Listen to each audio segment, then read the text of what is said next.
Hey guys, today we're going to be making one of my personal favorite foods of all time, a Southern classic, deviled eggs. Alright, so you'll need a bowl for your mix, a cutting board, a paring knife or other small knife. You could use a butter knife if you were in a struggle bus situation. You'll need a spoon, a fork for mixing your egg mixture together, and then you will need a 1/4 teaspoon measuring spoon, a teaspoon measuring spoon, and a 1/4 cup measuring spoon. Lauren, you silly goose, it's a 1/4 measuring cup, not measuring spoon. You will also need a saucepan or a pot. I already have my eggs starting to boil so that we don't have to sit here and wait on that for a long time.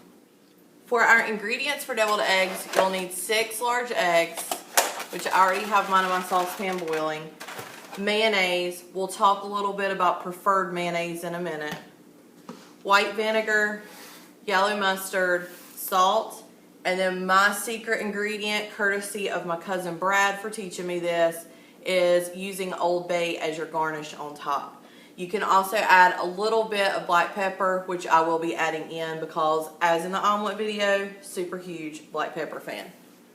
So when we were looking for eggs to use for deviled eggs, really your older eggs can work for this as well as fresher eggs. I always grew up with people telling me that my eggs needed to be at least a week old so they would peel easier. Every time that I've used super fresh eggs, I've had a hard time peeling those. Also, if you are using fresh, super fresh eggs, like you got them from a chicken today, there's a total different process that you need to do as far as boiling to make sure that they'll peel very easily. So if you're ever in a situation where you need to figure out if you have an older egg or a fresher egg, you can just put it in a container of water. So you can see here I have 1 egg that's sunk to the bottom, 1 egg floating on top. So fresher eggs are going to sink, older eggs are going to float to the top because their air cell is expanded, it's larger, and it's almost acting like its own little life jacket. So boiled eggs are okay to use some older eggs for. I would save my fresher eggs for baking, but older eggs are fine for omelets, deviled eggs, things of that nature. You just want to make sure that they're not super duper old, as in like this one, truth be told, has a sell by date of December. We were going to use them for egg dissection, so I'm not going to eat this, but I'm going to use the fresher eggs that are in the bottom. So I have my 6 eggs in a saucepan of water. You want to put about 1 inch more water over the top of your eggs that are in here. Also keep in mind, this can also be a beginner's mistake at sometimes. Remember that the deviled eggs are going to be cut in half. So you're going to have twice as many of what you put in here. So I have 6 eggs in here. I'm going to end up with 12 deviled eggs. And we're going to put it on high to boil. So there are multiple ways to skin the cat of boiling eggs. So I'm going to let this come to boil for a minute. I'm going to take it off the heat and let it sit for 14 minutes. I'm probably going to crack them more at a 12-minute period just to check them and see where my yolk is, because I like my yolk to be pliable enough that it will mush in with my ingredients. I don't want it to be super crumbly.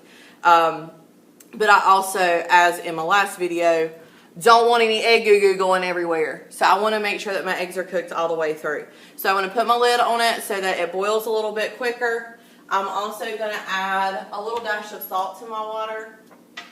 And that's allegedly is supposed to help make your water boil faster, is what my grandma always said, and help your eggs to peel easier. IDK, it's not killing anybody. Put some salt in some water. It'll be all right. So while I'm waiting on this to boil, and I'm not going to watch it because a watch pot never boils, I'm going to talk to you about Duke's mayonnaise. This is going to be a real serious conversation about mayonnaise. I'm also one-man filming crew again today. When you're making any southern cuisine, Duke's mayonnaise is the only mayonnaise that you should use. This is not a product placement. I'm not getting any money for this whatsoever. But if you're out there using Hellman's, a Miracle Whip, whatever, nonsense, take yourself to your local Food Line store and get you a bottle of Duke's mayonnaise. There is no excuse for using any other mayonnaise in the South besides Duke's mayonnaise, okay? Get it together. This is the best mayonnaise. I even spring for it when we cook at school, okay? Everything else is Food Line. We're doing name brand on Duke's mayonnaise. I don't care who you are, okay? So if somebody wants to fight me over it, you have to stay 6 feet away from me. We can throw rocks at each other in the driveway. I don't care. Duke's mayonnaise is the only mayonnaise to use for deviled eggs, potato salads, and the like. That's my soapbox. I'm going to get off of it. Duke's mayonnaise. So this one is fresh to death. Check out that, okay? We're popping that seal today. They're quality people. They got a tight seal on their product. That's good stuff. Duke's mayonnaise. All right, so we're at a simmer. We're almost at a boil. We're on the cusp of a boil. So I'm gonna, oh Lord, I'm making a mess. So I'm gonna put my lid back on that, and I'm just gonna go ahead and set up my stuff to do my mayonnaise mixture. So I go ahead and do my mayonnaise, my mustard, my vinegar, all of that good stuff in a bowl, so that all I have to do once my eggs come out is cut them, get the yolk in, and roll on. Well, after I take the shell off, obviously. So I'm going to go ahead and start measuring that stuff. My eggs are almost to a boil, so I can be right here to watch those. So I'm going to start out with my mayonnaise. So mayonnaise, kind of like sour cream, is one of those kooky ingredients where it's not really a liquid, but not really a solid. It's a goop ball. So we can use a dry measuring cup for that because it's just going to be way easier at the end of the day to handle that business.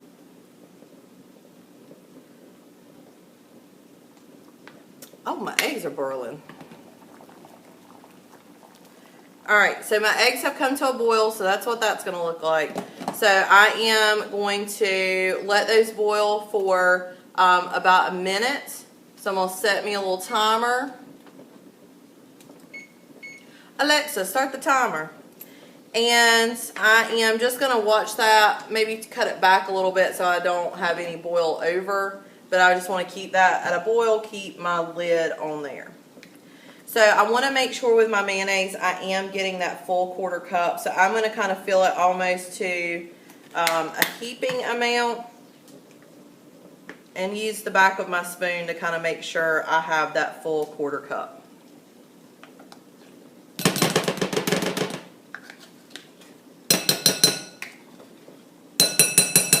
Why am I making all that racket? And so I just want to make sure I get all of that goodness out. And then after I get my yolks in, if I feel like I need a little bit more, I can add a little a little more in there. No big deal. Alright, so next will be our vinegar and our mustard. So these are going to be a teaspoon a piece. So before I measure those, this has boiled for a minute, so I'm just going to take it off the heat and set it to the side. And then I'll focus on continuing to measure my stuff here. Multitasking, that's what's up. So we're going to use our mustard filled. Actually, no, Lauren, you need to do the vinegar first. Don't make a mess. So I'm going to do the vinegar first. Some people really don't like vinegar, so you might want to do a little less than a teaspoon. I'm all about some vinegar, so I'm going to do a full teaspoon. So I do the vinegar first so I don't have a mustard teaspoon that I'm using for a mixture. I have some classic French's. I don't really have a super huge strong preference about mustard like I do. Oh my gosh, I didn't shake it up. I got mustard water. I don't have a super huge preference with mustard like I do mayonnaise. I'll take some Food Lion mustard if you got my Duke's mayonnaise. Let me dump that out because I got, you know how ketchup mustard does. You get that, that mustard water. Okay, so I'm going to fill that up. And I also love mustard. I'm going to be real honest with you. So I don't need that anymore. So I have that, my vinegar. Because the vinegar makes it pretty salty, the recipe calls for, I think, like an 1/8 a cup of salt. Or not an 1/8 of a cup, Lord, Lauren. An 1/8 of a teaspoon, which is about a pinch. So I am just going to give, like, not even that much. I'm just going to give it a little shaky shake because I can always add some more salt to it later if it doesn't taste good. But if it's too salty, then it's just going to be nasty and nobody's going to want to eat it. Not even me, the deviled egg queen. Alright, so pepper, I'm just going to give a shake, shake, shake, shake, shake. And that's another thing I can add some more to later if need be. And then I just need to mix all of that together. So I've been watching my time on my clock for my eggs. So they need to sit for about 10-ish more minutes before I'm going to check those. An easy way to cool these down where you can handle to crack those is to have a bowl of ice water. So I have my ice in a bowl, and then after my eggs are finished, I will strain that water, drain that water off, and then I will fill this up with some cold water and put my eggs into it immediately. Alright, so we're right at 12 minutes that the eggs have been sitting. So I'm going to just take the lid off of those, drain those off, and then put those into the ice water bath. So you can use the lid if you want to kind of help you drain the water. So I'm just going to use the lid to kind of hold the eggs back.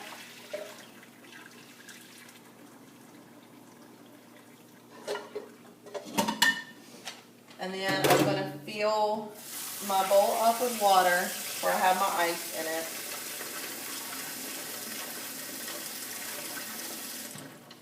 And then I'm just going to carefully transfer these to that water. So you can use a slotted spoon if you want to. You can just use a gentle touch and dump those right on in. So I'm going to allow these to sit and cool down until they're cool enough for me to handle. And then I'll start peeling the eggs. Alright, so my eggs are good enough for me to touch those without it hurting or burning my hands off. So I'm going to get ready to peel those. So it's really best to try to find where that air cell is. So if you're looking at the egg, if you keep the pointy end up toward the top, the air cell should be on the opposite end.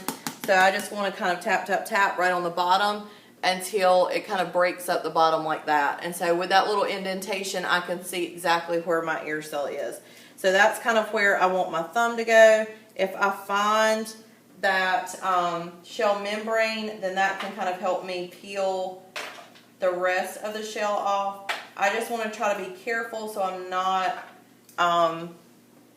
really munching up the whole egg by tearing into it with the shell. So there's other ways that you can shell the egg. If you take your saucepan before you put those in the water and you kind of shake it around and break up your eggs, then that's another way that you can also peel those. So I have this one peeled. I always like to give it a little rinse off just to make sure there's no extra shell there. And so I'm just going to continue on with my other eggs.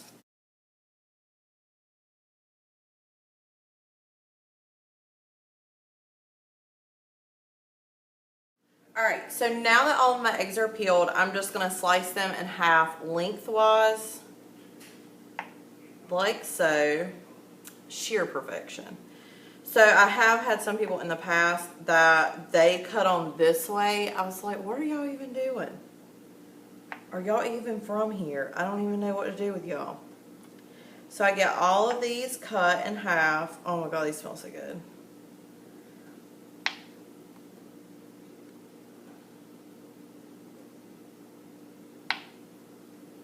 Okay, and now I am ready to pop the yolks out. So you can use a spoon and scoop these out. If you just squeeze the egg a little bit, it will pop right out into the bowl. So sometimes you just have to be careful because you might crack your egg. And if you can't get it all, that's fine. No big deal. MBD, guys. And then I always, oh, Lauren. I always give mine a little taste test first to see if I need to add salt, pepper, anything like that. So I'm just going to kind of give this a little stir. And then I'm going to use my fork to just mash these up. So at this point, if you feel like it's too crumbly or you might need a little bit more mayonnaise, then you can add to that. Sometimes if I feel like, I know, gasp, it's a little too mayonnaise-y, I might boil a couple extra eggs and just use those yolks in this mixture. If you have eggs that mess up, like to the point, I know I had that one that has a super big tear in it, but if you have some that are like not, you know, lunch at church worthy, then you can mix those up with a little bit of this extra mixture and you can make some egg salad. And you can do the same thing with any of your leftover eggs. And it's really good, like for sandwiches, especially on toast. So good. It's probably what I'm going to do with most of these. Make me a little egg salad sandwich this afternoon.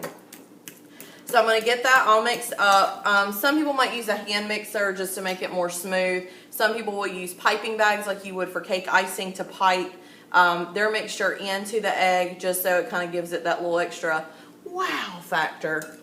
I don't care because these are going straight in my gullet, okay? As soon as these are done and what I don't eat, I make an egg salad out of. So some people might say, but where's the relish? I don't do that. That's another thing I don't do. I don't put pickles in my eggs. I mean, I'll eat them if somebody's made them and I'll just be like, okay. But at my house, in room 305, we don't put pickles in eggs. I love pickles. They have their own place. It's just like pineapple doesn't belong on pizzas. So once I get that mixed up, I'm just going to use my spoon to scoop it back into my egg halves. And I know I'm really kicking myself today because I did not bring my egg plate to school with me. I have probably about maybe 10 egg plates. Don't judge me. But I did not bring that to school with me today. So we're just going to scoop it in here. It's going to be messy, but again, I'm just eating it. It's not really for show and tell. If you want to do this more, you know, get your fancy stick out and knock these eggs out, then that's great. But we're just doing, you know, I mean, we're cooking through COVID. We're eating at the house. So I'm going to spoon my mixture into each of the eggs if I need a little help. And I forgot to taste test this. We're just going with it. We're just going with it. We're doing it. I'll just taste the whole egg. And if I need to hit them with some salt and pepper, we'll just do it. So I just scoop a little bit. And then if you have a little bit of that extra mixture, if you're not going to do egg salad, then you can just go back and kind of overfill some of these. So I kind of underfill them for some of them. And then, like this one's going to be kind of goopy. But then you can just go back and add a little love to them. If you're gonna do egg salad, just depending on the texture, if you even like egg salad. I mean, if you like deviled eggs, it's basically just mushed up deviled eggs. I don't see why you wouldn't like egg salad. But you might want to add maybe a little bit more mayonnaise and mustard to it because you're gonna have the egg white part in there too. So you don't want it to be to the point where it's so chunky you can't really spread it. So once I have those filled, I can put those on my plate for my display purposes. So your little egg plates have like the little holders for these. You can just put them on a regular plate, but just be careful because they will slide around. And then I garnish mine with a trick that my cousin Brad taught me with using Old Bay. So Old Bay has paprika in it, which is usually what people use to garnish their deviled eggs. So paprika is, a lot of times you see that kind of red orangey powder on top. That's paprika. I'll just put one in the middle. So Old Bay has paprika in it. If you've ever been to Provisions at Southport, then and you've eaten shrimp, you've been covered head to toe in this stuff. So I just give this a little generous shake on it. It reminds me of Provisions. It reminds me of summer. It's all great things in life. And it's on one of my favorite foods, a daggum deviled egg, okay? So you can also do a couple other pro tips. Jalapenos. Really good if you're into jalapenos. I just use them raw. I don't cook them down or anything. Just cut those up and put into my egg mixture, and then I garnish or lay like a slice of one on top. Also, and follow me on this, bacon, okay? Take you a couple strips of bacon, crumble them up, you put them in your egg mixture, then you save a couple big chunks to garnish on top. You leave that in the refrigerator overnight. You let some of that extra bacon grease get down in that egg stuff. The best. But we're cooking through COVID. We ain't got time for bacon right now. I don't know. Maybe Food Line's restocked on bacon. IDK, the last time I went, they were just wiped out with this COVID. So here we go. I've got those garnished up. And I'm going to take my cut one, my one that I messed up on, then that can put this guy right here. Oh, profesh.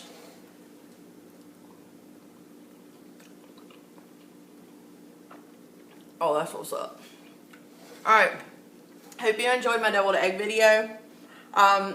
if you make these at home, again, just make sure you have parental permission and enjoy. Have a good time with deviled eggs.